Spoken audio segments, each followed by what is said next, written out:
Manipur ki governor oina thaupuba hokibadagi towan central force ki lusingba kaya mathang oina governor Ajay Kumar Balana unari ngasi ayuk anganbada Eastern Command gi General Officer Commanding in Chief Lieutenant General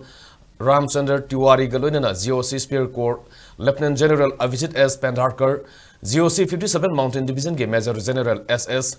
Kartikeya amadi IGR South ki Major General Official-Singna Governor Ajay Valaga Unakhare Ras Bhavan da Unakibaduda Security Force ngi lusingba Manipur da hojik oriba security gi phibam gi matang da khan kibaga loinena India gi awang nongpok state singi security gi phibam gi matang da su khangan ki haina Ras Bhavan da gi thokpa cherol man haire loinena matung tarakpada hariba army gi lusingba sing aduna Chief Minister N Viren gasu Chief Minister Secretariat unaduna wafum kya gi matang da khana ki haire